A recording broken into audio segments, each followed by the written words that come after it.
He wasn't loud. He wasn't flashy.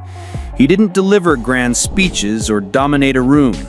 But when Gary Cooper stepped in front of a camera, the world stood still.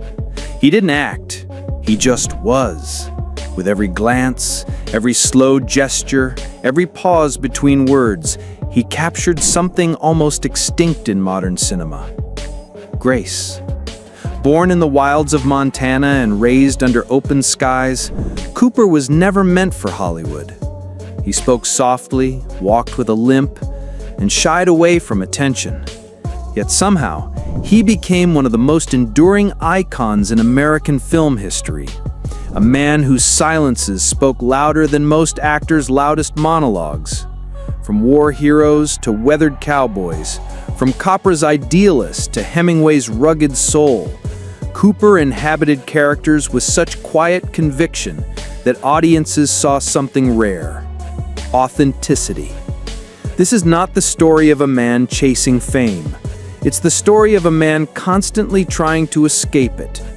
Behind his calm stare was a soul wrestling with doubt, fidelity, politics, and faith. He loved deeply but distantly. He struggled privately while standing as the moral compass of the silver screen. He had the face of American decency and the burdens that came with it. Through 25 cinematic chapters, this film unearths the life and legend of Gary Cooper. From his early days sketching in art school to becoming a reluctant matinee idol, from his close friendships with legends like Ernest Hemingway to his quiet battles with illness and faith, from the rise of sound cinema to the twilight of the studio system, this is the journey of a man who defined an era without raising his voice. In Sergeant York, he showed us courage. In High Noon, he showed us moral resolve. In Mr. Deeds, he showed us the strength of kindness. And in For Whom the Bell Tolls, he gave us poetry in motion. But off-screen, he was more complex, torn between the church and temptation, country life and studio demands, personal silence and public legend. He was the actor every man wanted to be, and every actor learned from. Steve McQueen studied him. Clint Eastwood echoed him. Gregory Peck admired him. He wasn't just a Hollywood star. He was the very soul of American storytelling. In an age of noise, Gary Cooper proved that stillness could thunder. This is the story of Gary Cooper, not just the man on the screen, but the man behind it. A cowboy, a conscience, a myth, and most of all, a mirror reflecting the very best and the most haunted parts of ourselves. Gary Cooper's early life in Montana, the Western roots that shaped his calm persona, and his transition from cowboy to Hollywood hopeful. He was born in the quiet town of Helena, Montana in May of 1901, where the sky stretches forever and the mountains cut the horizon like a broken crown. Frank James Cooper was the name given by his English parents, who had come to the West looking for freedom and land. His father was a stern but decent man, a judge who believed in discipline and duty. His mother, kind and cultured, brought English books and ideas into a rugged land of cattle and dust. But it was the land itself, Montana's sharp winds, open plains, and long silences, that shaped the boy more than anything else. He grew up riding horses, working on ranches, and learning the slow patience that later settled into his bones. When he was a child, a horse riding accident left him with a hip injury that would cause him to walk with a slight limp for the rest of his life. He tried to hide it, but it gave his movements a certain ease, a lack of urgency, like a man who never needed to rush. This too became part of the legend. The way Gary Cooper stood still on screen, his body relaxed, his eyes measuring everything before they spoke. This began not in Hollywood, but in the wheat fields and mountains of Montana. The rhythm of the West entered him young. His voice would stay quiet, his gestures small. He knew that a man didn't need to shout to be heard. At 13, he was sent to England to study at grammar school, but he never quite took to the British way of life. He missed the wildness, the space, the sense that you could still ride toward the edge of the world if you chose. When he returned to America, he went to school in Iowa and later enrolled at Grinnell College, where he discovered a love for drawing. Art was his quiet rebellion, a way to capture the world that didn't require loud opinions or fast talk. But college didn't hold him long. After his studies, he returned home to Montana and spent time working as a political cartoonist, though the call of something greater, something far from the prairie, was beginning to stir. In 1924, with little more than a portfolio of sketches and a cowboy's confidence, he headed west to Hollywood. He didn't come chasing stardom, not at first. He simply hoped to find work in the film business, maybe sketching, maybe wrangling horses. He had a few contacts, a bit of charm, and a face the camera couldn't ignore. In a town that fed on dreams, Gary Cooper didn't shout to be noticed. He whispered, and people listened. His transition from Montana cowboy to Hollywood hopeful didn't come in a single leap, but in a series of quiet steps. Step by step, he would build a legend rooted in silence, dignity, and the fierce stillness of the American West. Looking back, it's hard not to see the poetry of it. Gary Cooper, tall, lean, and watchful, came out of the land, not the stage. He didn't perform for attention. He waited, watched, and when the time came, he spoke. That voice, soft and slow, would become one of the most trusted in cinema. But it all began in Helena, Montana, where the boy from the plains learned that real power lies not in noise, but in knowing when to stay still. Drawing his future. How a young man with a gift for sketching and a limp from a car accident stumbled into stunt work and found the camera loved him. When Cooper first came to Los Angeles, he didn't imagine himself in front of the camera. He was tall, lanky, and quiet, hardly the kind of man one would expect to become a movie star. He thought maybe he'd find work as a commercial artist or political cartoonist, but jobs were scarce, and bills didn't wait for art. It was through friends who worked as film extras that Cooper discovered the world of westerns. Silent movies needed skilled horsemen, and few could ride like a Montana boy. He had the hands for a pencil, yes, but he also had the seat for a saddle. In a city hungry for cowboy realism, Gary Cooper was the genuine article. He began doing stunt work in cheap westerns. It wasn't glamorous, the pay was low, the hours long, and the falls were real. But Cooper didn't complain. He had the quiet pride of someone who'd worked for his supper and didn't expect applause. His tall frame, natural horsemanship, and ease in front of the camera made him stand out. Directors noticed. One day, a cameraman told him, "You're not just doing stunts, the camera likes you." That simple sentence changed everything. He wasn't chasing fame, but now it was chasing him. Bit by bit, the parts grew. Small speaking roles, then supporting roles. In 1926, he landed a brief but unforgettable appearance in Wings, the World War I epic that would go on to win the first Academy Award for Best Picture. He was only on screen for a few minutes, but his presence was undeniable. Audiences remembered the tall, quiet soldier who smoked a last cigarette before going off to die. It wasn't what he said, it was how he stood, how he looked into the distance, as if the war were already behind him. People leaned forward in their seats, drawn in by a man who barely moved. Paramount Pictures saw the spark and offered him a contract. He officially changed his name to Gary, stronger, cleaner, more American than Frank, and the myth began to grow. His first starring role came in 1927's Arizona Bound, and soon he was headlining westerns, dramas, and romantic pictures. Women adored his silent strength. Men admired his honesty. He didn't act the hero, he was the hero, whether on the dusty streets of Dodge City or the polished halls of a New York drawing room.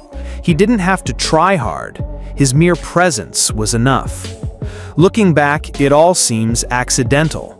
A boy who liked to draw, a limp from a crash, a few stunt jobs in westerns, and yet from those small moments, a giant rose. Gary Cooper didn't train at a drama school or chase fame with burning ambition. He let the current carry him, always steady, always watching. He drew his future, not with a pen, but with silence, movement, and a calm that made the whole world listen. The screen didn't just capture him, it surrendered to him. In the early days of Hollywood, when actors gestured wildly to tell a story without sound, Gary Cooper appeared like a quiet storm. He didn't need to shout or flail to be seen. Born Frank James Cooper, he entered the silent era not with fanfare, but with a quiet charm that made directors notice. It was around 1925 when Cooper began picking up extra work, often as a cowboy or stuntman, thanks to his tall frame, natural horsemanship, and rugged looks. He had a presence, not in volume, but in the calm weight he brought to every frame.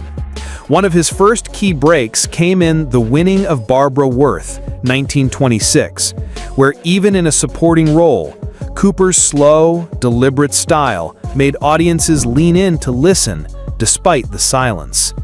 The industry was changing. Sound was just around the corner, and many silent stars, famous for their exaggerated gestures, would fall into obscurity, but not Cooper. His voice, low and sincere, matched the image he'd already created. Hollywood was suddenly filled with loud, fast-talking actors, but Cooper stood still in the storm. His appeal wasn't just physical, it was emotional. He spoke like a man who didn't waste words, who carried the weight of what he said. That authenticity couldn't be faked. Audiences saw it, producers felt it, and soon the studios were lining up scripts for him, sensing they'd found a new kind of leading man, one who didn't pretend to be strong, he simply was. The 1930s cemented Cooper's rise. He starred in Morocco, 1930, opposite Marlene Dietrich, and his subtle style contrasted her European intensity perfectly. In A Farewell to Arms, 1932, based on Hemingway's novel, Cooper portrayed the kind of tragic romantic hero that haunted viewers long after the credits rolled. His eyes held pain, his silences spoke more than dialogue. Hollywood had found its gentle giant, a man who embodied both strength and sadness. He wasn't the polished suitor or the smug adventurer. He was something new, an American archetype born of the plains, carrying dust on his boots and truth in his heart. But Cooper's charm wasn't just for the screen. Behind the camera, he was known for his politeness, his reluctance to boast, and his deep respect for the craft. Directors appreciated how he listened, thought, and took direction without ego. Co-stars admired his quiet focus and generosity. In an industry where self-promotion was a skill as vital as acting, Cooper remained curiously detached from the noise. He let his work speak. He gave the camera exactly what it wanted, without ever appearing to try. By the time the silent era ended, Cooper wasn't just surviving, he was thriving. He had become something rare, a star who didn't demand attention, but earned it. He offered a kind of stillness in a medium that thrived on motion. His style felt natural, and in that honesty, America found its cinematic reflection. Cooper didn't just act in those early years. He redefined what it meant to be a leading man. And in doing so, he opened a new chapter in Hollywood history, one that valued the power of restraint, the strength in silence, and the kind of face that didn't need words to tell a story. The Western that made him. In 1929, Gary Cooper rode onto the screen in The Virginian, and everything changed. It wasn't just a movie, it was a statement. This was the first big Western of the sound era, and it gave audiences something they didn't know they needed: a new kind of hero. Cooper's character, known only as the Virginian, wasn't loud or flashy. He was quiet, fair, and strong. A man whose word was law because he lived by it. With that performance, Cooper stepped into a role that would define him and set the standard for generations of Western stars who followed. He didn't just act like a cowboy, he was one, forged by the plains of Montana and tempered by silence. The Virginian wasn't just Cooper's breakout sound role, it was a test of the industry's future. Sound was still awkward, and not every actor made the leap gracefully. But Cooper's drawl, soft, confident, and deliberate, fit perfectly into the Western landscape. His first line in the film, "If you want to call me that, smile," delivered just before a gunfight, became legendary. It was a simple phrase, but behind it was years of lived-in experience. Cooper didn't have to puff out his chest or flash a pistol. He stood tall and still, and the world bent around him. The film's success proved two things. First, that Westerns had a future in the sound era. Second, that Gary Cooper was the man to lead them. Overnight, he became the face of American masculinity. Stoic, fair, and unshakable. The cowboy had long been a myth, but Cooper gave it flesh and blood. He brought a moral compass to the character, a sense that justice wasn't about vengeance, but honor.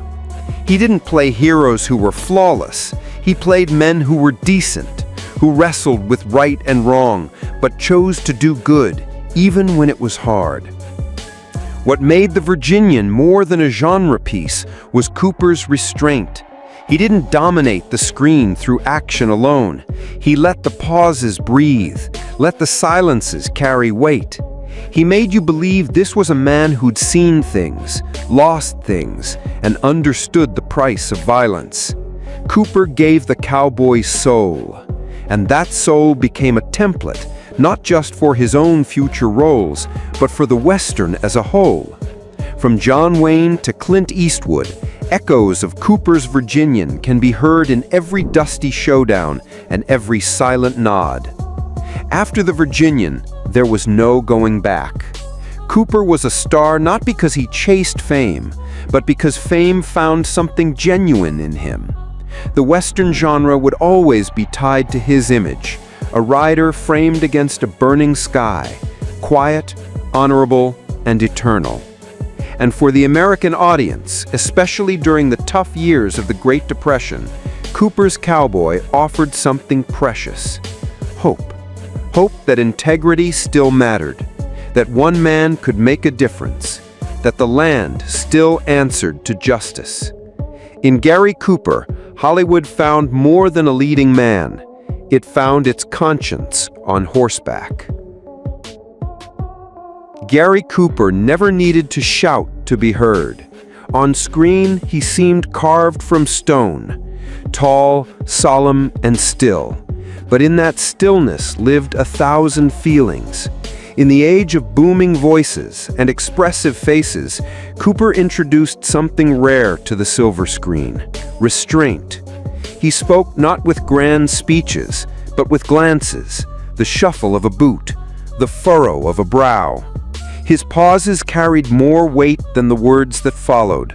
He didn't overact, he simply was. And audiences leaned in, hanging on his every understated move, because what he held back made you want to know what was inside. His quiet strength wasn't just an act, it was how he lived. Directors learned to trust that silence, to let the camera rest on him for longer than seemed natural. Frank Capra once said Cooper could do more with one look than most actors could in a page of dialogue. It was true. In Mr. Deeds Goes to Town, he made innocence feel dangerous and decency heroic. There was no swagger, no desperate need to impress. Cooper's charm was in his patience. He let scenes breathe, let emotions unfold naturally, and never chased the spotlight. It found him. This restraint gave him longevity. While other stars burned hot and faded, Cooper endured. His characters weren't trapped in their time.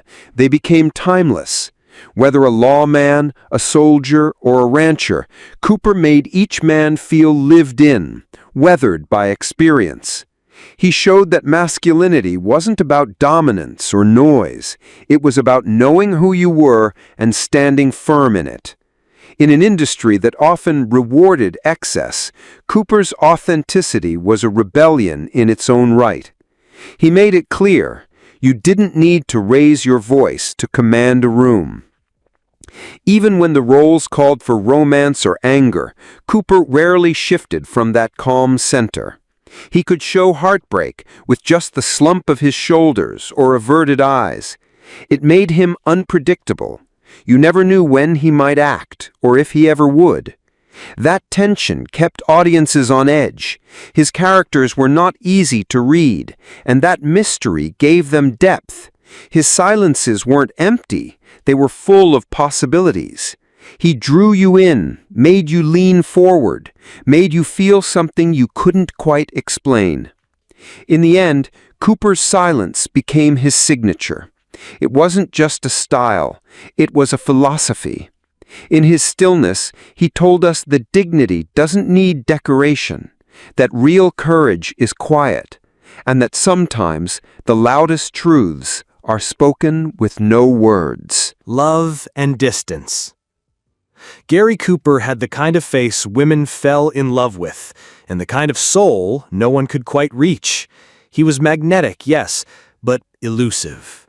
His romances were the stuff of legend, whispered about in dressing rooms and scrawled in gossip columns. But for all his charm, he left a trail of broken hearts behind him. Not from cruelty, but from absence. Cooper, like the cowboys he played, was always halfway out the door. Love, for him, was something to visit, not a place to stay. Clara Bow, the original It Girl, was one of the first to fall. She called him the handsomest man in the world, and they sparked like dry brush in a storm. But Bow was wild, electric, and loud. Cooper, in contrast, was silent and self-contained. They burned hot and fast, but it didn't last. She wanted more from him than he could give, and when she needed tenderness, he gave distance. Cooper's work always came first. He drifted from set to set, leaving passion behind like dust in the trail. Then came Lupe Velez, a firebrand Mexican actress who loved him fiercely and fought him even harder. Their affair was legendary, full of drama and violence and raw emotion. Velez adored him, but she also needed him to be present. And Cooper, despite his deep attraction, pulled away. He feared being consumed. The more she reached for him, the more he slipped through her fingers. He once said, "I'm just not made for settling down." And she, in her heartbreak, called him cold as ice. Still, she never stopped loving him. Even after it ended, the pain lingered like a bruise. Eventually, Cooper married Veronica "Rocky" Belf, a New York debutante with grace and patience. She was different from the others, quieter, more understanding. For a time, he tried to be the man she needed. They had a daughter, Maria, and a home that looked perfect from the outside. But even in marriage, Cooper remained at a distance. His affairs didn't end. He wandered emotionally, even when he didn't stray physically. There was always a part of him no one could quite reach, a piece that remained behind some private fence. His daughter once said he was kind, but not close, and that perhaps in trying to love everyone a little, he never gave enough to anyone. The roles he played, loners, drifters, men burdened by the past, weren't fiction, they were reflections. Cooper carried loneliness like a second skin. He was adored by millions, desired by many, but truly known by few. In love as in life, Gary Cooper remained a mystery. And maybe that's why we still talk about him. not just for what he gave, but for what he never could. When Frank Capra looked for a face to carry the hope of America through hard times, he saw Gary Cooper. It was the mid-1930s, and the country was reeling from the Great Depression. Bread lines stretched around corners, dust storms devoured farmland, and despair hung heavy in the air. Capra believed film had a responsibility to uplift, to reassure, to reflect the decency still burning in everyday Americans.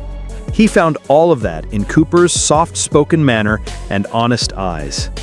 In Mr. Deeds Goes to Town, 1936, Cooper didn't just play a character. He embodied the American conscience, a man of principle, generosity, and quiet moral courage who found himself at odds with a cynical world. The role of Longfellow Deeds was tailor-made for Cooper's natural reserve. Deeds is a small-town man who inherits a fortune, only to be mocked and manipulated by big-city elites.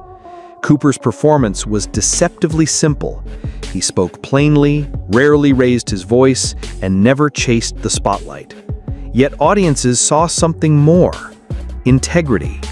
He captured a uniquely American myth, the idea that goodness can survive power, that decency isn't weakness, but strength. Capra's direction and Cooper's restraint created a new kind of screen hero, one that didn't need a gun or fast talk to make an impact.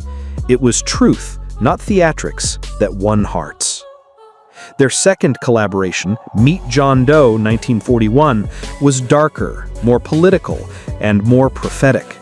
This time Cooper played a down-and-out man hired as a publicity stunt who becomes the reluctant voice of a populist movement. Again, the actor delivered a performance rich in quiet emotion. He made the role believable by resisting the temptation to act too much. The strength of his performance came from what he didn't do, from the silences, the pauses, the eyes that hinted at doubt, hope, fear. Cooper and Capra once more struck gold, speaking directly to a nation teetering on the brink of war, looking for a reason to believe in itself. Off-screen, Cooper and Capra shared mutual respect, but their bond was primarily artistic. Capra called him the finest American actor, while Cooper said, "Capra knew how to get things out of me I didn't know I had." Their work together marked a turning point in Cooper's career. No longer just the tall cowboy with a good jawline, he had become something more symbolic, a vessel for the American soul during its most uncertain hour. Through Capra's lens, Cooper showed that heroism didn't have to be loud or flashy. It could be worn like an old coat, comforting, familiar, and strong enough to weather any storm. By the early 1940s, Cooper's image was sealed in the hearts of millions. He was the man you wanted as a neighbor, the voice you trusted in a crisis. Capra helped shape that myth, but it was Cooper's truthfulness on screen that gave it life. In a world where many actors acted, Cooper simply was. The Depression had bruised the country's spirit, and war was coming to test it again. But in those flickering reels of film, when Gary Cooper stood tall and looked you straight in the eye, Americans saw something they still believed in. And maybe, for a while, that was enough. Hollywood's most reluctant idol. Fame never sat easily on Gary Cooper's shoulders. While others chased the spotlight, he kept his distance, grateful but wary. He had come from Montana, not the stages of Broadway or the salons of Europe. The fame machine, with its publicists, premieres, and parties, always felt artificial to him. He did his job, shook the right hands, and smiled when required. But in his heart, Cooper remained a solitary figure. The more famous he became, the more he retreated into the shadows. Stardom gave him wealth and opportunity, but it also cost him peace. The man who embodied American strength on screen was, in private, a man who craved silence. He often slipped away to his ranch in the high desert, where he could breathe without being watched. There, he rode horses, hunted, and read quietly under the sun. He hated interviews, avoided gossip, and rarely spoke about himself. It wasn't aloofness, it was discomfort. Gary Cooper was a man who understood the value of quiet. He knew words could be tools, but they could also be traps. Hollywood, with its constant need for noise and image, always felt like a place he was passing through, not a place to call home. Even his closest friends sometimes found him hard to reach emotionally. Cooper's discomfort with fame wasn't just about personality, it was about principle. He distrusted the idea of celebrity for its own sake. To him, acting was a craft, not a crown. He admired carpenters, ranchers, and soldiers more than actors. While others gave grand speeches at award shows, Cooper often kept his remarks brief and humble. His 1953 Oscar acceptance speech for High Noon lasted less than a minute. He joked that he didn't understand why he won, saying, "It's kind of a wonderful thing for a man who can't act." That wasn't false modesty, it was genuine humility, laced with a touch of self-protection. This inner conflict between the man and the myth grew stronger with time. He was adored by fans, worshipped by directors, and envied by peers. But he often felt like he was wearing a costume, even off set. In his private letters and journals, Cooper wrote about feeling disconnected, about the price of being watched. He once said that he preferred doing to talking, that too many people in his business spent their lives pretending. He hated pretense, and yet he knew that the very thing that had made him rich and beloved was built on illusion. Still, Cooper endured. He showed up, did the work, and carried his fame like a quiet burden. In that, perhaps, lay his truest strength. Unlike many of his peers, he never tried to reinvent himself for attention. He didn't dye his hair, chase younger roles, or fight against age. He let time shape him, the way weather shapes a mountain, slowly, honestly, and without complaint. And maybe that's why he remains one of Hollywood's most enduring icons. Not because he shouted to be heard, but because he whispered, and the whole world leaned in to listen. In the windswept land of Hollywood's golden era, no man wore a hat and boots with more quiet authority than Gary Cooper. The 1940s saw him return to the saddle, and it felt like the West itself had been waiting for him. After years of dabbling in dramas and romantic roles, the open plains called again, and Cooper answered with films like The Westerner and Northwest Mounted Police. He was older now, leaner in the face, and every bit the weathered cowboy people believed him to be. These roles didn't feel like performances, they felt like memories. When he squinted into the sun or tipped his hat before a showdown, it wasn't just Cooper on screen, it was a whole idea of America staring back. The Westerner in 1940 was no ordinary shootout flick. Directed by William Wyler, the film pitted Cooper's Cole Hardin against Walter Brennan's Judge Roy Bean, and the result was more than just a Western. It was a tale about law, legend, and the line between right and wrong. Hardin was a drifter, clever and unassuming, but with a code buried deep inside. Cooper played him with the kind of reserve that hinted at real fear, real courage. There was no swagger, no shouting, just a man thinking with his eyes. It won Cooper the New York Film Critics Circle Award and reminded the industry why he was more than just a handsome face. He was a storyteller, even when his lips barely moved. Then came Northwest Mounted Police. Not quite the dusty frontier, but still a tale of wild land and rough justice. Directed by Cecil DeMille and set in Canada, it gave Cooper a red uniform instead of a sheriff's star, but the same rugged spirit burned beneath. It was his first Technicolor film, and his lean frame, worn face, and slow stride stood out all the more. Audiences didn't come for plot twists, they came to see him hold his ground. Cooper brought with him not just a presence, but a belief. When he stood against danger, people believed he would not back down. When he fell in love, they believed it would break his heart. By returning to Westerns, Cooper didn't just reclaim an old identity, he reshaped it.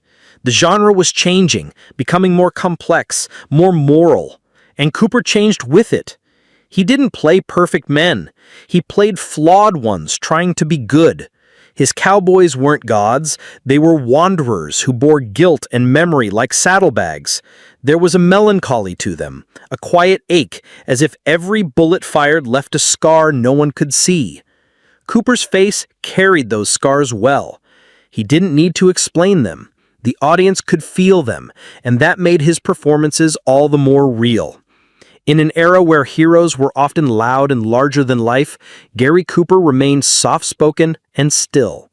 He was never the fastest gun, never the flashiest dresser, but he was the kind of man others followed, because in his silence there was strength, and in his return to the Western there was a promise that decency, courage, and honor could still ride tall through the tumbleweeds. Hollywood needed that, and so did America. Hemingway's hero. Some friendships are made in smoky bars or crowded studios. Others, like the one between Gary Cooper and Ernest Hemingway, were forged over rifles, war stories, and a shared respect for the quiet kind of manhood. They were an odd pair at first glance. Hemingway, loud and wild, filled with bravado and chaos. Cooper, soft-spoken, slow to speak, and painfully shy. But under the surface, both men were haunted by things they never talked about. They both believed in bravery, in suffering, in the kind of wounds that don't bleed. And so, a lifelong friendship was born.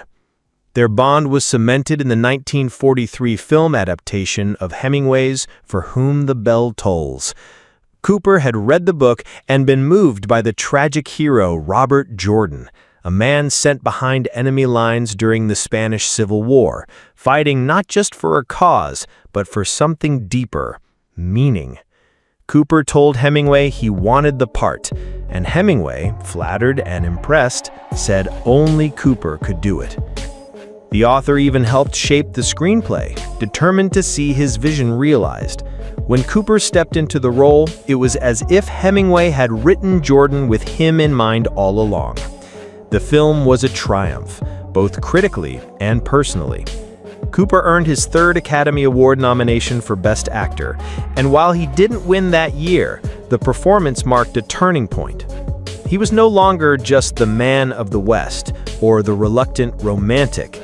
He became something more, an intellectual figure, a symbol of stoic resistance, the kind of man who understood sacrifice without shouting it.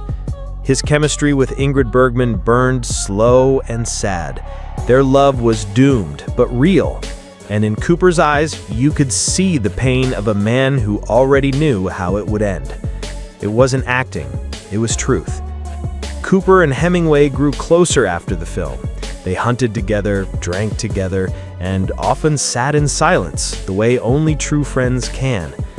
Hemingway saw in Cooper the man he wished he could be. Calm, centered, untouched by fame. Cooper, in turn, admired Hemingway's boldness, his ability to say what others couldn't.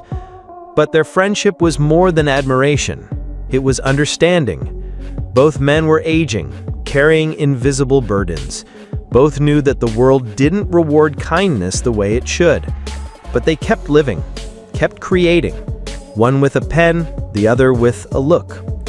When Hemingway died in 1961, it broke something in Cooper. He gave a eulogy at the author's funeral and fought back tears the entire time. Later, when Cooper's own health began to fail, people noticed he spoke of Hemingway more often, not about the books or the guns, but about the silences, the struggles, and the honesty. In For Whom the Bell Tolls, Robert Jordan says, "The world is a fine place and worth the fighting for." Cooper believed that, and when he said it on screen, it was more than a line. It was a man speaking from the heart for a friend he would never forget. In 1933, Gary Cooper married Veronica Balfe, known to her friends as Rocky. She was no starlet chasing fame, but a poised young woman from New York society, educated, athletic, and rooted in values deeper than the glitter of Hollywood. Their meeting was brief and electric. He, the towering Western actor with a face carved by sunlight, and she, calm as snowfall, elegant without effort. They were opposites, but there was something magnetic in their union. For Cooper, who had grown tired of the endless carousel of short-lived romances, Rocky offered steadiness and a glimpse of the kind of life that seemed just out of reach, private, grounded, and anchored in faith. Their wedding was a quiet affair, a far cry from the gossip columns and red carpets Cooper was used to. From the start, Veronica kept her distance from Hollywood's chaos. She rarely gave interviews, rarely appeared on his sets, and shielded their daughter Maria from the spotlight. For a man like Cooper, who struggled to balance his fame with an intense desire for solitude, this suited him just fine, at least for a while. In Rocky, he found a sanctuary, someone whose presence demanded nothing but honesty. But that honesty, over time, became harder to maintain. Cooper's fame never slept, and neither did the temptations that came with it. Hollywood whispered about Cooper's affairs, and those whispers weren't baseless. His charm, the same quiet pull that made him irresistible on screen, didn't switch off when the camera stopped rolling. He had flings, some brief, some intense. The most well-known, like his relationship with Patricia Neal during the late 1940s, cut deeply into the heart of his marriage. Rocky knew. She wasn't blind, and she wasn't naive, but she was Catholic, committed, and private. She didn't leave him. Instead, she leaned into her faith, her dignity intact, hoping time would restore what betrayal had worn thin. Cooper, for all his failings, didn't take Rocky for granted. He knew her value, even if he didn't always honor it in the moment. As the years wore on, something shifted inside him. The wildness quieted. He grew tired of living with contradiction, of being the moral American icon on screen and a man wrestling demons off it. It wasn't just Rocky's patience that kept their marriage from shattering. It was her strength, silent and steel-bound. And as Cooper aged, that strength became a compass. He began to return to the man Rocky had once believed he could be. Their marriage endured not because it was perfect, but because it weathered the imperfect with grace. By the 1950s, Cooper drew closer to the church, to Rocky's faith, and to his family in ways that once seemed impossible. He wasn't a saint, but he tried to become a better man. In his final years, when illness darkened his doorstep, Rocky was there, unmoving, compassionate, and still.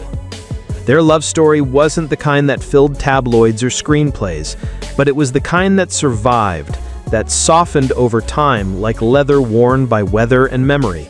And that, in the end, was the only kind of love Cooper ever really trusted. Shadows in the spotlight.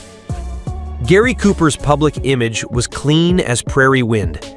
He was the hero who stood alone, the man of action with a conscience.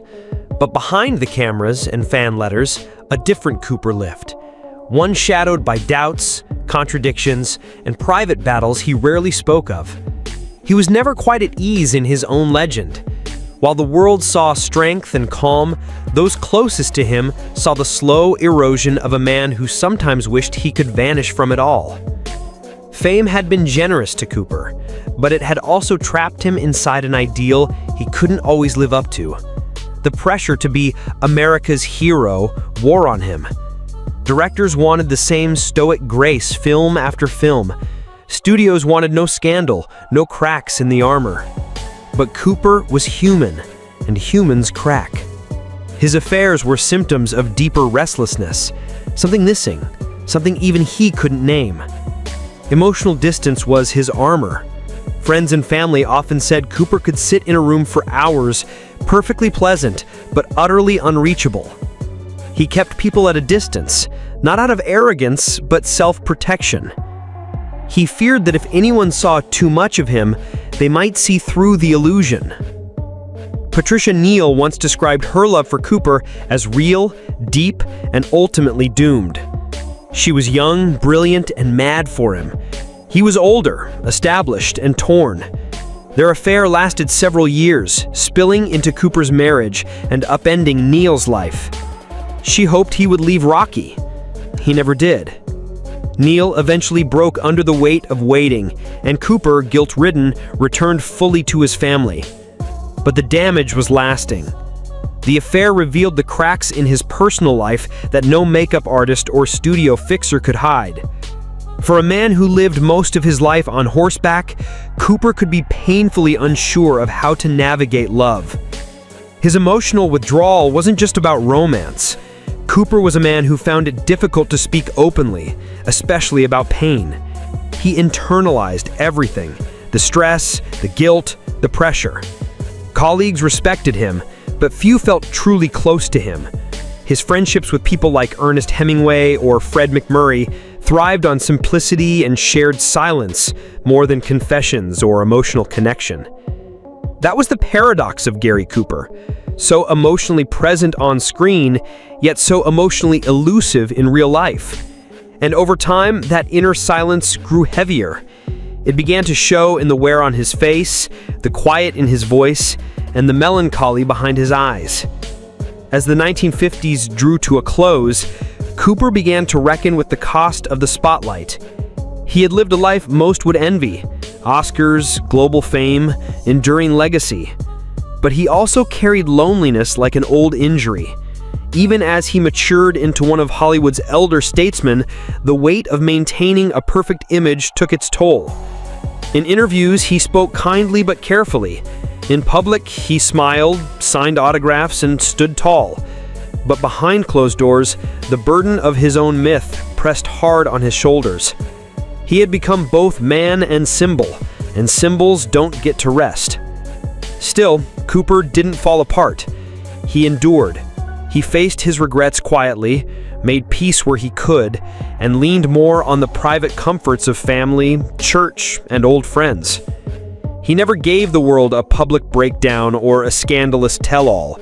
Instead, he let his life remain a portrait of grace under pressure. But the shadows were always there, just out of the camera's frame. In the stillness of those moments, Gary Cooper was no longer the cowboy or the hero.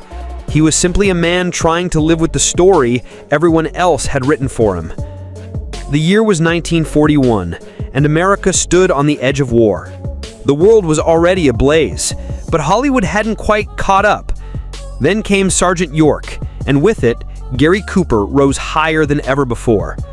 The film told the true story of Alvin York, a humble Tennessee farmer who, despite his deep religious convictions, became one of the most decorated soldiers in World War I. It was the perfect role for Cooper: quiet, conflicted, and deeply human.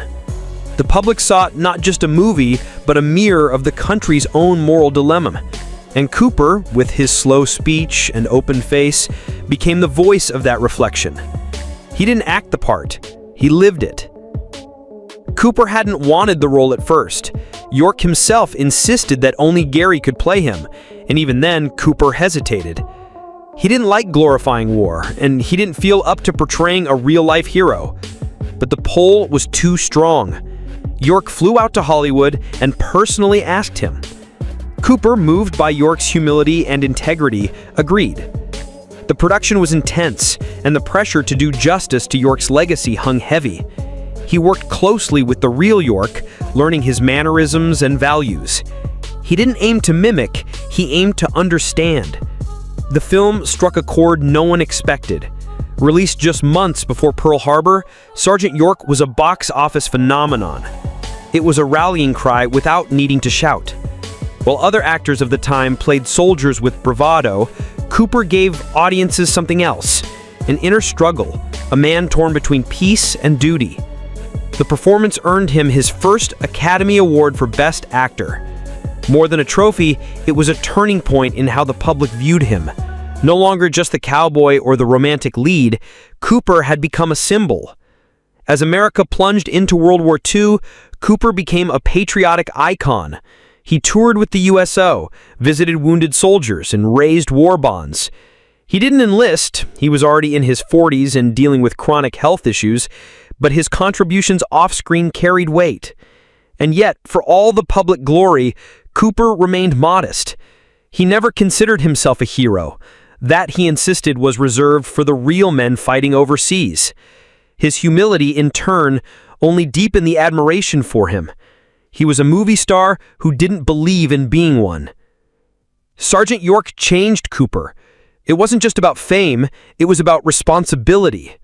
He became more selective with roles, more conscious of what his performances represented. The war years solidified his place in the American psyche as more than an actor. He was now a figure of conscience and quiet strength. In an era when masculinity was loud and fast, Cooper showed that it could also be patient, torn, and deeply human. With Sergeant York, he didn't just win an Oscar, he won America's trust. The Cold War and the HUAC years. The glow of wartime unity dimmed quickly after victory was declared. In its place came suspicion, paranoia, and a new kind of war, the Cold War. In Hollywood, the threat wasn't tanks or bombers, it was ideas. The House Un-American Activities Committee, HUAC, began investigating alleged communist influence in the film industry. Friends turned into enemies, careers crumbled overnight, and into that grim chapter walked Gary Cooper, America's cowboy, asked to testify before Congress in 1947. It wasn't a moment he sought, but it was one he couldn't avoid. Cooper didn't name names. That much must be said first. Unlike others called to testify, he didn't accuse or betray, but he did speak. When asked if communist propaganda existed in Hollywood, he answered yes. He cited films that, in his view, subtly promoted collectivism or challenged traditional values. It wasn't an attack, it was more like a confession of unease. Cooper wasn't political by nature. He believed in freedom, in quiet decency, in the American way as he understood it. Yet even his mild comments were enough to stir a storm. For some, his appearance before HUAC was a stain. Critics accused him of playing into fear, of lending his reputation to a witch hunt. Others defended him, saying he'd walked a careful line, cooperating without condemning. What's clear is that Cooper didn't relish the spotlight. In private, he struggled with it all. He hated politics, hated conflict. He only wanted to make good films and live in peace, but the times wouldn't let him. In that fraught moment, even a man like Gary Cooper couldn't remain untouched. His post-HUAC roles reflected that tension. Films like High Noon, released in 1952, carried a moral weight.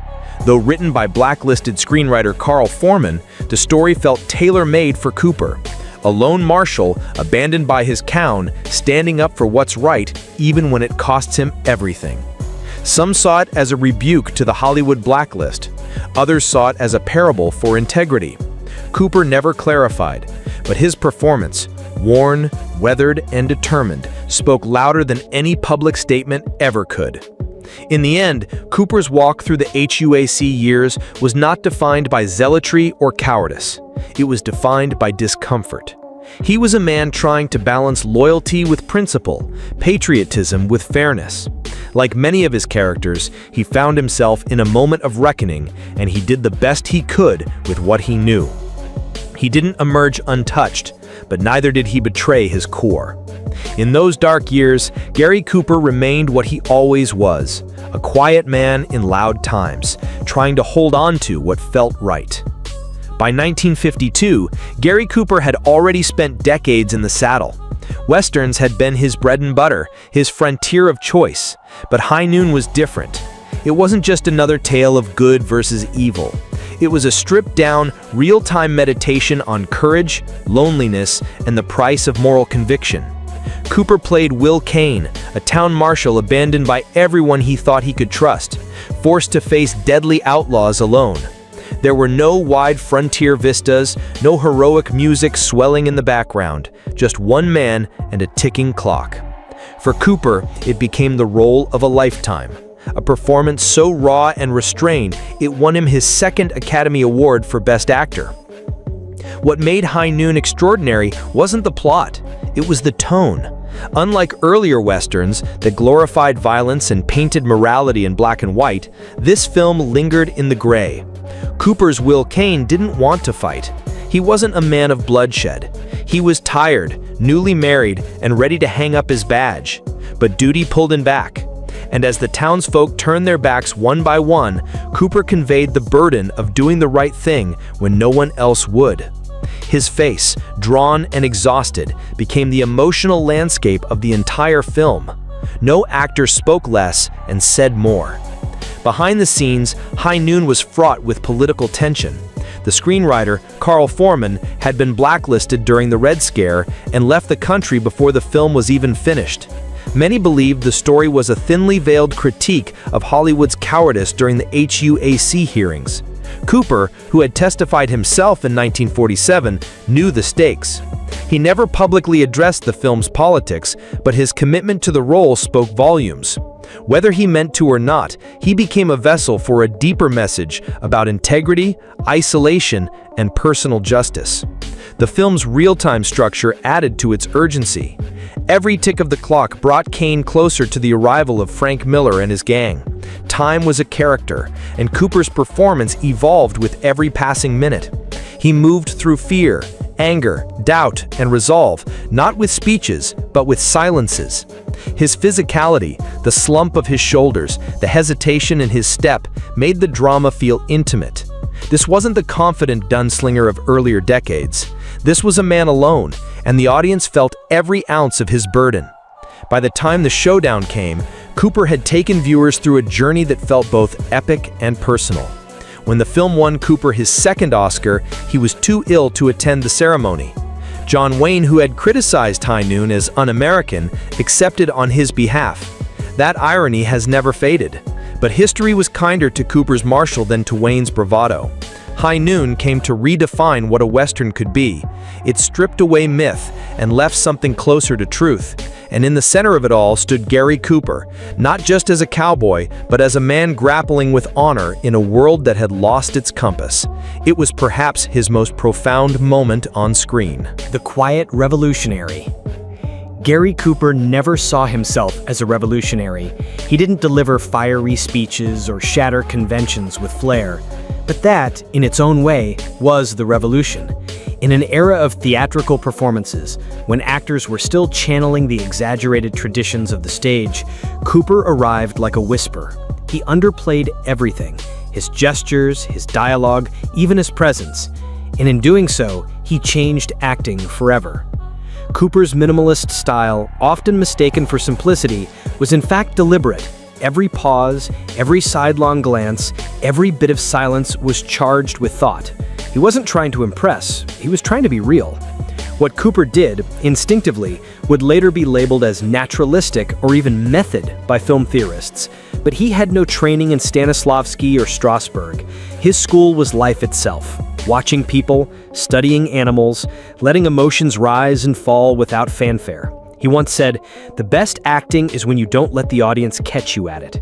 That became his creed. He wasn't afraid of dead air. He trusted the audience to meet him halfway. And they did. Whether in Mr. Deeds, Meet John Doe, or High Noon, his stillness invited viewers to lean in, to listen harder. The influence of that quiet revolution echoed far beyond his lifetime. Steve McQueen, the king of cool, built an entire career on stillness and inner tension. Clint Eastwood, who reinvented the Western yet again, often cited Cooper as his greatest influence. Paul Newman and Robert Redford carried that torch into the 1970s, redefining masculinity with introspection and restraint. Even today, you can see the shadows of Cooper in actors like Viggo Mortensen, Ethan Hawke, and Ryan Gosling, men who say more with silence than most can with a monologue. The DNA of Cooper's performances lingers in modern cinema like an invisible thread. It's easy to overlook quiet innovation. The industry often celebrates the loud, the theatrical, the transformative. But Cooper's revolution was one of subtraction. He stripped acting of pretense. He made audiences believe that maybe, just maybe, they were watching real people instead of characters. That legacy goes beyond awards. It changed how stories could be told. Directors begin to write roles for men like Cooper, subtle, thoughtful, restrained. They realized that power didn't always have to be loud. It could live in the corners of a frame, in the weight of a glance, in the way a man walks away instead of shooting. Gary Cooper didn't set out to be an acting teacher. He just wanted to be honest. But in his honesty, he taught generations how to speak less and say more. His legacy isn't just in the films he left behind, it's in the performances he made possible. The quiet revolutionary didn't need a manifesto. He only needed the camera to roll, the silence to breathe, and the truth to emerge. And that, more than anything, is what makes him eternal. In the twilight of his life, Gary Cooper began to slow down, not just on the screen, but deep within his soul. The quiet cowboy who had once stood tall in high noon now found himself at war with something he couldn't outdraw: time. By the 1950s, Cooper's body, which had weathered stunts, falls, and decades of long film days, began to give in. Ulcers gnawed at his gut. Chronic hip pain made walking a struggle. He lost weight, looked gaunt in photographs, and yet he kept going. Friends noticed the change before the public did. The man who once defined strength in silence was now battling pain in private. But pain often awakens something else, a hunger for deeper truth. As Cooper's health weakened, his heart turned inward. He was never one for sermons or grand declarations of belief, but faith quietly entered his life. Around 1958, encouraged by his wife, Veronica "Rocky" Belth, Cooper began meeting with a Catholic priest. The decision wasn't rushed. He asked questions, wrestled with doubt, and finally, after years of thinking, he converted to Catholicism. Some said it was Rocky's influence, others believed it came from within. Either way, Cooper's newfound faith offered him a stillness he had rarely known. The conversion wasn't performative. He didn't announce it to boost his image or make headlines. He told close friends quietly and went to church without fanfare. He had lived his life under a spotlight, often wearing the mask of the strong, silent man. Now, in faith, he found a place to be vulnerable, to admit fear, weakness, and hope. Rocky stood by him. Their bond, once tested by years of emotional distance and Hollywood temptations, began to mend. She had waited for him to come home, not just to her, but to a version of himself that had long been buried under the demands of stardom. His renewed spirituality also shaped how he saw his own legacy. Cooper had never chased fame with greed, but now, with time running short, he began to reflect more honestly. He was proud of the roles that meant something: Sergeant York, High Noon, and the Copra films. He wondered if he had given enough to the world beyond the screen. He tried to be a better father to his daughter Maria. He spent more time in quiet, surrounded by nature, leaning into the Montana boy he had once been.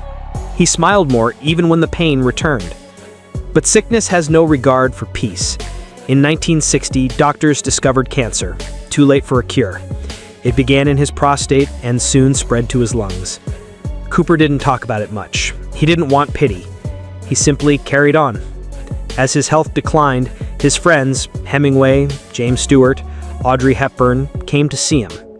He joked, laughed, and even comforted them. He was the same man he had always been, stoic, kind, and private. At the 1961 Oscars, Stewart accepted a special tribute on Cooper's behalf. His voice broke. "He's going through something now that's tough to take." The room fell silent. They all knew. So did Cooper. He had made peace with it. The old gunfighter. In the final years of his career, Gary Cooper walked into the frame not as the bright-eyed cowboy of old, but as a man worn by time. And yet, that weariness gave him something new: gravitas. He wasn't pretending to be young anymore. He didn't run or brawl like he once had. But when he stood on screen, every line on his face told a story. The films he made in the late 1950s and early 60s, Friendly Persuasion, Man of the West, The Hanging Tree, weren't just performances, they were reflections. He was no longer just the Western hero, he was the elder statesman of American cinema. Friendly Persuasion, 1956, saw Cooper play a Quaker during the Civil War, gentle, thoughtful, wrestling with questions of violence and peace. It was a perfect role for a man who had once made his name with guns, but was now searching for a quieter path. Directed by William Wyler, the film leaned on Cooper's subtle expressions and deep presence. There were no grand speeches, but you could see the character's conflict in the way Cooper held his shoulders or paused before a word. Audiences felt it. He wasn't a man pretending to be a saint. He was a man trying to be better. In Man of the West, 1958, he played Link Jones, an aging outlaw trying to leave behind his violent past. The film, darker than most westerns of its day, showed Cooper in a rare moral storm. Link wasn't the flawless hero. He had a history, a guilt he couldn't outrun, and Cooper made it believable. His face, older now, made you believe this man had done things he regretted. The tension in his eyes, the slowness of his movement, even the way he held a gun, it all added layers. It was perhaps Cooper's most underrated performance. Critics at the time were divided, but in later years many saw it for what it was, a masterpiece of late-style Western acting. These roles felt personal. By then, Cooper knew his health was failing. He didn't have the energy for physical roles, but he had gained something richer, emotional weight. He didn't need action to command a scene. Just standing there, saying a few quiet words, he could draw an entire theater into his world. The younger stars around him, Burt Lancaster, Montgomery Clift, and eventually Eastwood, admired this. Cooper wasn't just a relic of the past. He was the bridge between the golden age and the new Hollywood that was rising. Even in supporting roles, Cooper left a mark. In The Hanging Tree, 1959, he played a morally complex doctor hiding secrets in a gold rush town. There was a darkness in the character, a brooding sense of fatalism. Yet again, Cooper didn't oversell it. He let the silence do the talking. At times, he seemed to disappear into the landscape, just a man among the trees, haunted and quiet. But the camera always came back to him because you couldn't look away. He had the stillness of a man who had seen too much. By the time his final film, The Naked Edge, was released in 1961, Cooper was already fading. His illness had taken a toll. He was thinner, slower, his voice softer. But even then, the dignity remained. He didn't fake youth or vitality. He played a man grappling with doubt and danger, and he did it with the same honesty he had brought to every role since the beginning. Gary Cooper died that same year, but the screen never quite let him go. He was the old gunfighter who never truly left the frontier. In the final chapter of Gary Cooper's life, time itself seemed to slow, dragging its feet as if reluctant to take him. The man who had once been the pillar of American cinema, the tall, silent cowboy, the brave soldier, the quiet hero, was now fighting a private, unrelenting war. It was stomach cancer, they said, and though he bore it without complaint, it drained him day by day. The proud figure who had once faced charging bulls and Nazi threats on screen now faced something far crueler, a foe inside his own flesh. His close friends began to gather like ravens before a storm, sensing what was coming. Among them was Ernest Hemingway, the great writer and Cooper's closest confidant, who had long shared with him a deep understanding forged by war, fame, and silence. Hemingway was not a man given to sentiment. He was a bruiser of words, a hunter of life's harshest truths. But when it came to Cooper, his tough shell cracked. The two men had hunted together in Idaho, fished the Spanish rivers, drunk whiskey under African skies. They did not talk much. They didn't need to. Their friendship was quiet, masculine in its restraint, built on shared glances and long silences. But as Cooper weakened, Hemingway found himself unable to hold back emotion. He visited his friend more often in those last weeks, watching as the once invincible man thinned and paled. It was Hemingway's own version of hell, watching a lion turn to shadow. There was a morning in early April 1961 when Hemingway came to the Cooper household in Beverly Hills, sat by the bed, and spoke in a low, gravel voice. Cooper's daughter, Maria, later recalled how the writer's hands trembled. The writer tried to tell him stories, old tales from their safaris or the war, but the words caught in his throat. Cooper lay there frail but still dignified, always smiling, even as the pain flared behind his calm eyes. Hemingway, who had seen battlefields and bull rings, who had taken bullets and written epics, had never looked so defeated. He would later say that watching Gary die was like watching the end of the Old West, the fading of something noble and true. Their bond was more than friendship. It was kinship. Hemingway had always admired Cooper's quiet masculinity, his integrity. He believed Cooper embodied the kind of man America needed but was losing. "He's not just a good actor," Hemingway had once told a friend. "He's a good man, a real man." And now that man was slipping away. Cooper knew the end was coming. On April 14, 1961, he gave a public statement to dispel rumors. "Well, I am," he said calmly, even smiling. "But if you have to go, you might as well go with a smile." It was the kind of line Hemingway might have written, only Cooper had lived it. Only 6 weeks later, Cooper passed away, May 13, 1961.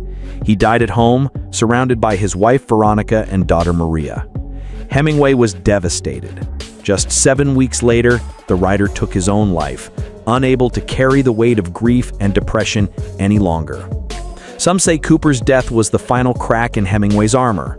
The world had lost two giants, men of a kind now vanished, like the fading sun on a prairie horizon. Their friendship was rare, two legends bound not by fame, but by a silent understanding of how fleeting glory really is. In their final days, they held on to each other not for comfort, but to remind themselves that even heroes must one day fall. The final curtain call. As the shadows grew longer in Gary Cooper's life, he did not retreat into silence or bitterness. No, even with death fast approaching, Cooper answered the call of the stage one last time. He had always been a man of few words and strong presence, and in his final films, he brought all the weight of his years to the screen. The Naked Edge, released in 1961, would be his last performance, a suspenseful thriller and an eerie farewell.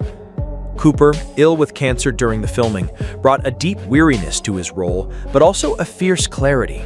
He moved slower, spoke softer, yet his presence dominated every frame, like a fading king refusing to abandon his throne. In The Naked Edge, he played George Radcliffe, a man accused of murder, a husband under suspicion by his own wife. It was a story of secrets and doubt, fitting for a man nearing the end of his own tale. The film itself was no grand epic, but Cooper's performance was haunting. Every pause, every furrow of the brow spoke volumes. Critics may have focused on the film's pacing, but those who knew Cooper understood they were watching a man acting through pain. He was not just performing, he was fighting to leave behind one last mark. He refused to be remembered as a dying man. He wanted to be remembered as an actor, as a professional, as the same cowboy who had once faced down the killers in High Noon. Filming had not been easy. He was often fatigued, and the weight loss was impossible to hide.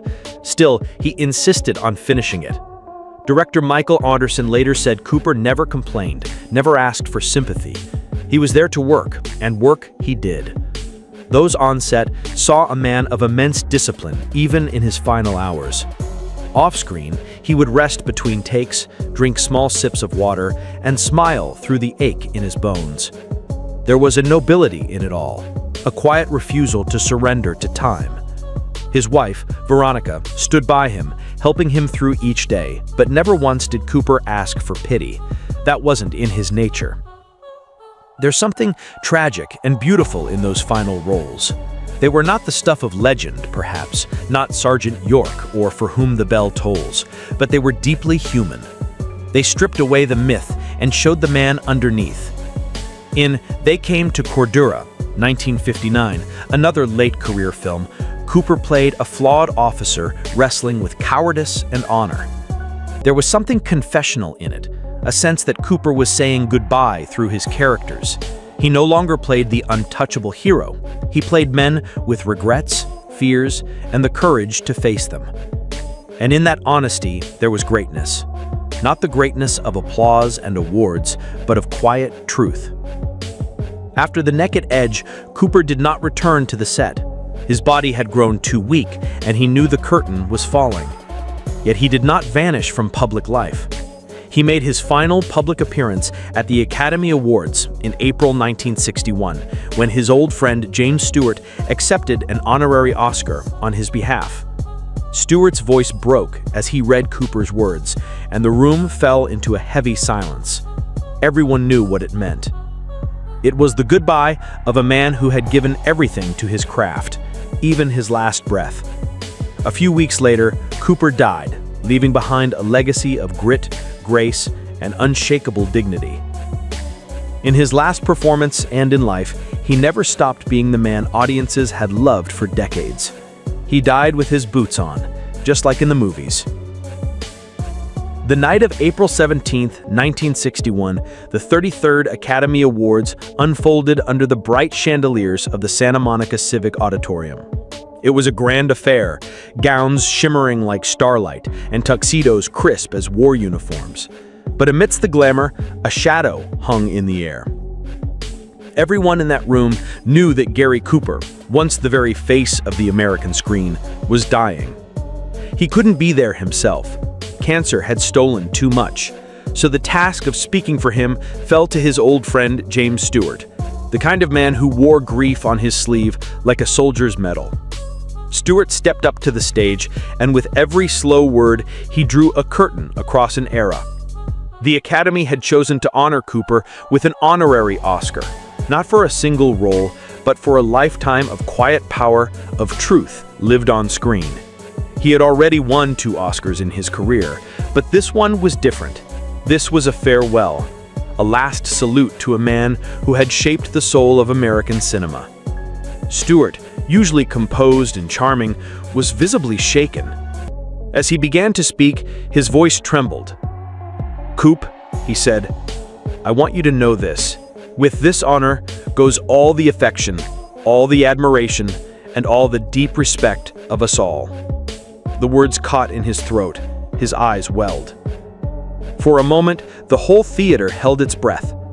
It was a speech the world remembered, not because it was long, but because it was true.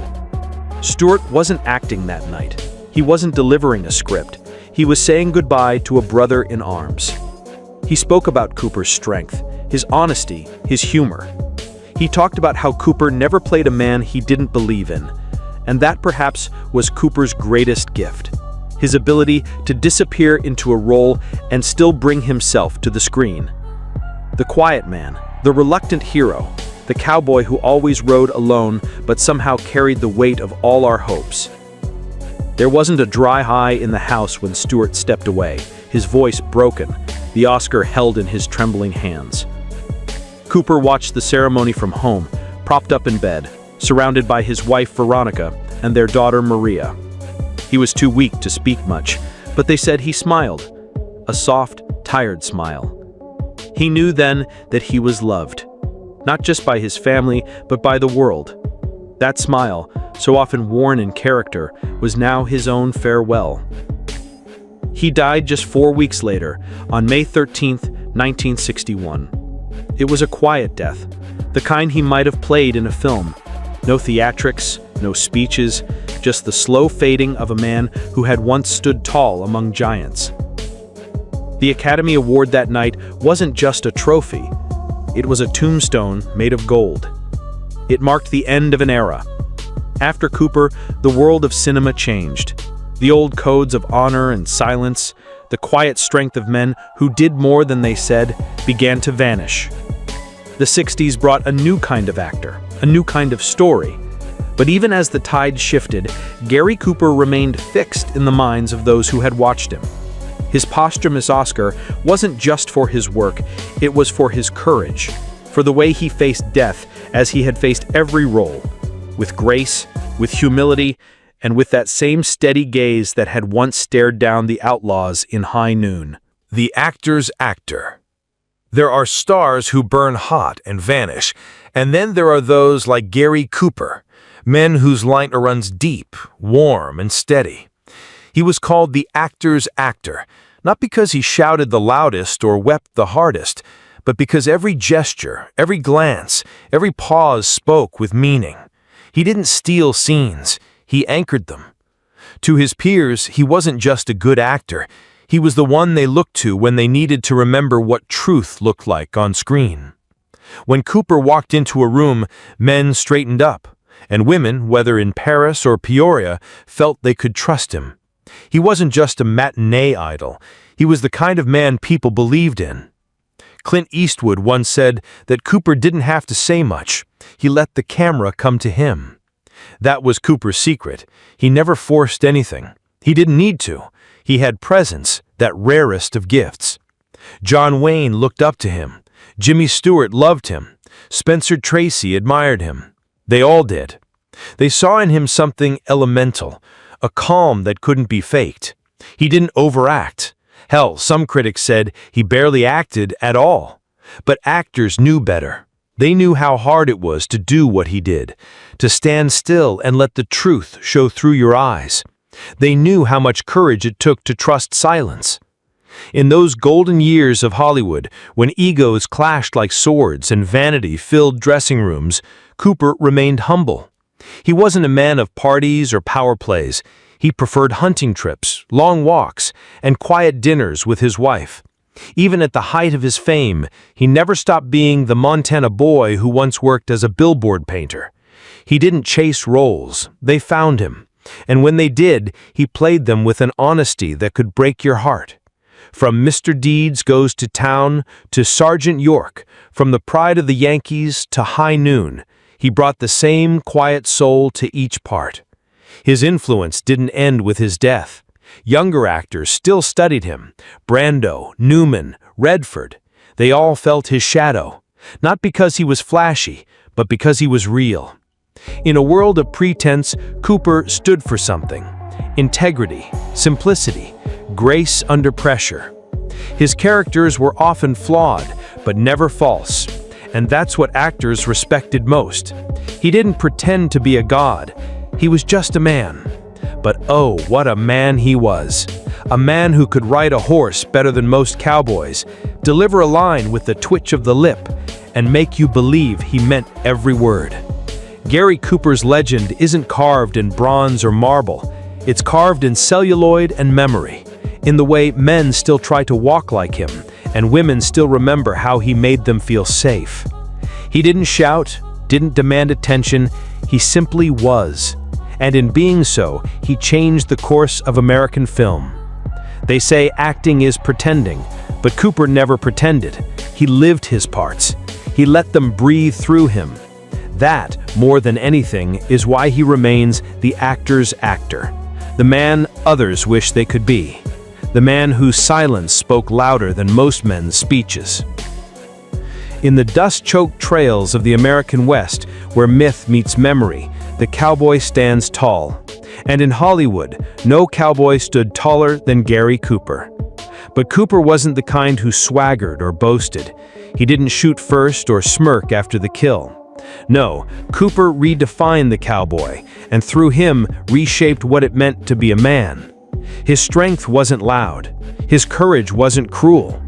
He was the kind of hero who carried burdens in silence, who didn't fight because he wanted to, but because he had to. At a time when masculinity was often wrapped in bravado, Cooper offered something quieter, deeper, and far more lasting. From the Virginian to High Noon, Cooper gave America a new kind of man, one who wasn't afraid to stand alone, but didn't wear his pride like armor. His cowboys weren't quick to violence. They hesitated, thought things through. You could see it in his eyes, the doubt, the weariness, the resolve. There was always a moment, right before the draw or the showdown, when Cooper would pause. And in that stillness, audiences found more than suspense. They found themselves.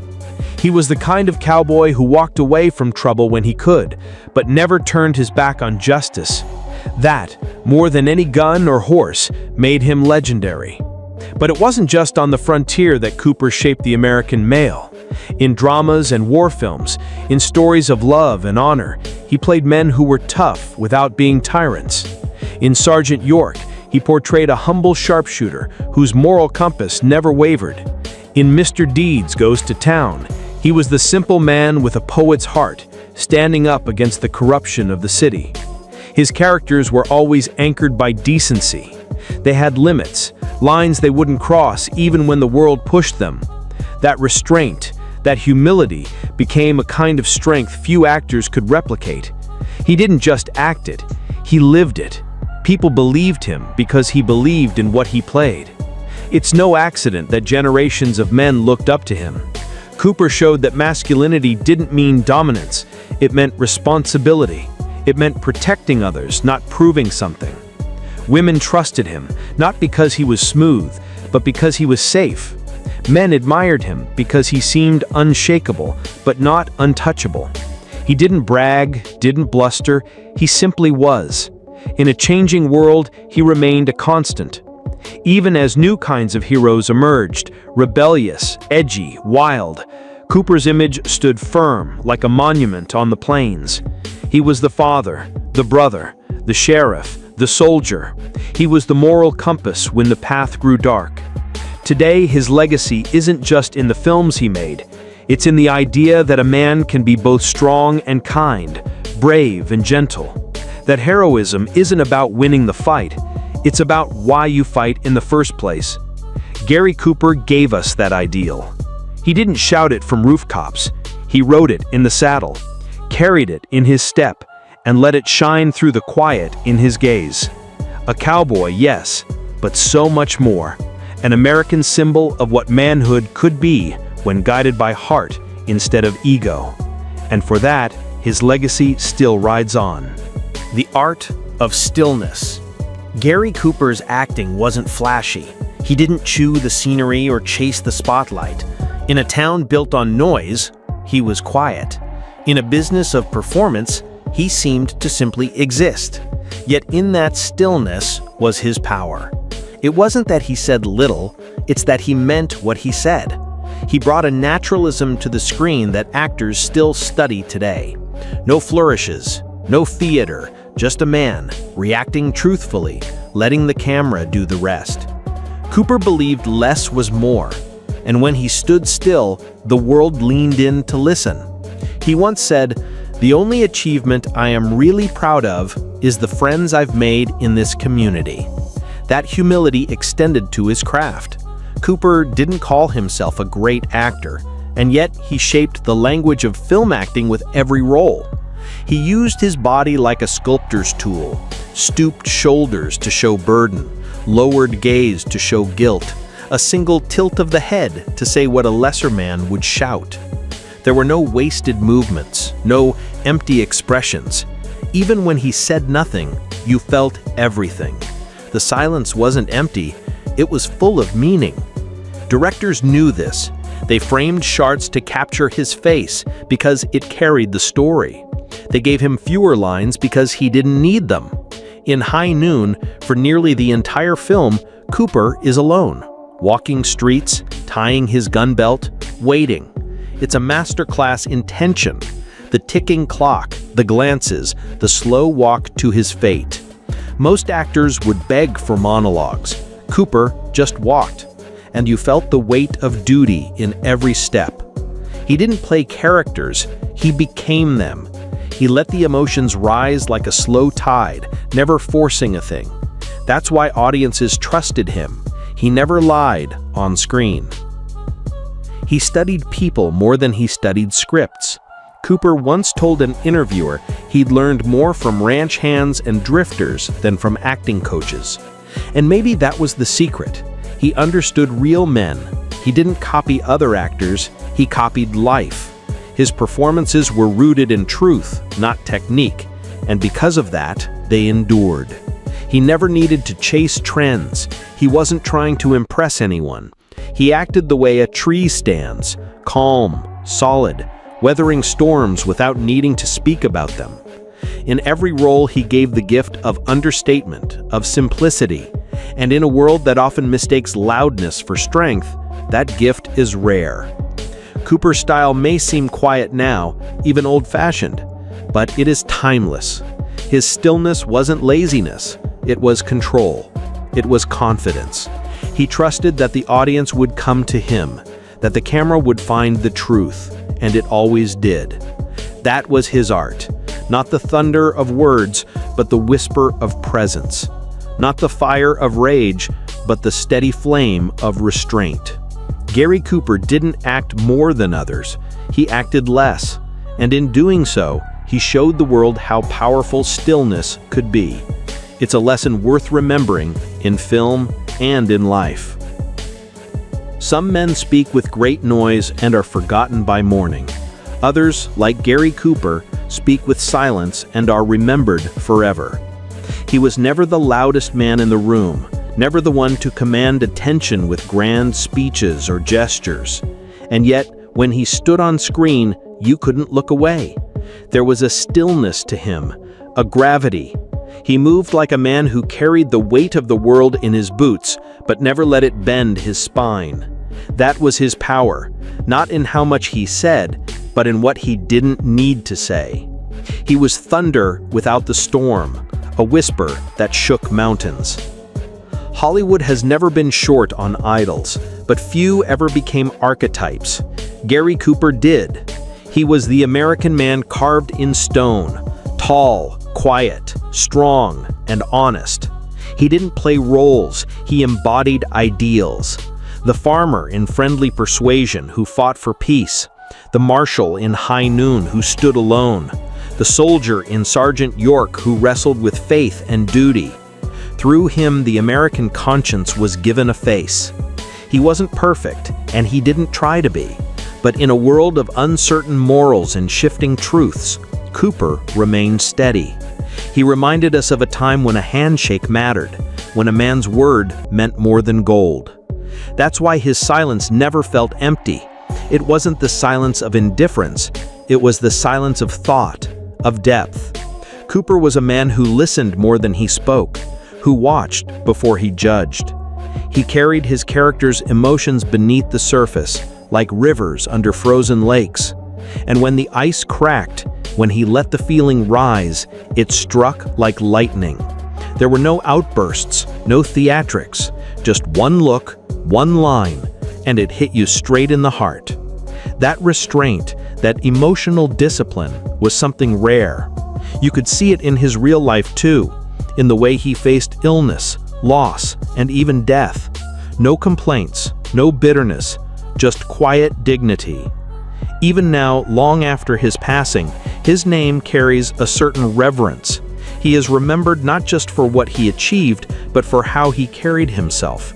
In film schools, his performances are studied like sacred texts. In biographies, he's remembered with awe. Fellow actors, Brando, Newman, Eastwood, saw him as the standard. Writers called him a symbol.